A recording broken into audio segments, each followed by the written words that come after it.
వారి కప్ను విందాం పదండి. రోజు ఉదయాన్నే లేస్తాం, అందరిలాగే ఆఫీసుకు తయారవుతాం. మాకు ఒక క్రెడిట్ కార్డు ఉంటుంది, ఒక బాధ్యత ఉంటుంది. ప్రభుత్వం నిర్దేశించిన పన్నులు వసూలు చేయాలి. వినడానికి ఇదంతా ఒక ప్రభుత్వ ఉద్యోగంలాగే అనిపిస్తుంది కదూ, కానీ అసలు కథ ఇక్కడే మొదలవుతుంది. మేము ప్రభుత్వ ఉద్యోగులం కాదు, కేవలం అవుట్ సోర్సింగ్ ఉద్యోగులం. ఈ ఒక్క పదం మా బతుకుల్ని ఎంతలా శాస్తుందో మాటలో చెప్పలేను. ఎప్పుడు ఉద్యోగం ఉంటుందో, ఇప్పుడు ఇడుతుందో తెలియని నిరంతర భయం. ఈ రోజు ఉన్న కాంట్రాక్ట్ రేపు ఉంటుందో లేదో గ్యారెంటీ లేదు. 10 ఏళ్లు 15 ఏళ్లుగా ఇదే పనిలో ఉన్న వాళ్ళు ఎందరో ఉన్నారు. వాళ్ళ జీవితంలో ఎవ్వమంతా ఈ విధుల్లో పన్నులు వసూలు చేయడానికే దారిపోశారు. అయినా సరే ఈ రోజుకి వాళ్ళది తాత్కాలిక ఉద్యోగమే.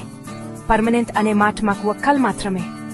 ప్రభుత్వ ఉద్యోగులతో సమానంగా పని చేస్తున్నా మాకు దక్కేది మాత్రం అభద్రత, అగౌరవం. ఈ అవుట్ సోర్సింగ్ అనే లేబుల్ మా ఆత్మగౌరవాన్ని ప్రతిరోజు దెబ్బతీస్తుంది. మా పిల్లలకు ధైర్యంగా చెప్పలేం, మా భవిష్యత్తు ఇదేనని భరోసా ఇవ్వలేం. ప్రతిరోజు ఒక కత్తి మీద సాములాంటిదే మా జీవితం. ఇక జీతాల గురించి మాట్లాడుకుంటే మా కష్టం ముందు అది ఎంత చిన్నదో అర్థమవుతుంది.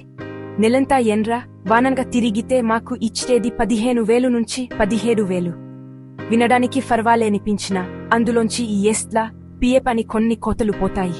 చివరికి చేతికి వచ్చేసరికి అది ఇంటి అద్దెకో పిల్లల ఫీజులకో కూడా సరిపోదు.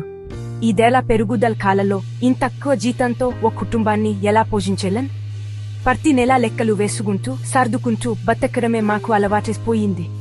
అప్పు చేయని నెలుండదంటే అతిశయోక్తి కాదు. ఇదంతా ఒక ఎత్తితే ఆ వచ్చే అర్కొర్ జీతం కూడా సమయానికి రాదు. 1వ తారీఖున జీతం వస్తుందనే అది మాకు ఎప్పుడో పోయింది. నెలలు, కొన్నిసార్లు 2-3 నెలల తరబడి జీతాలు ఆగిపోతాయి.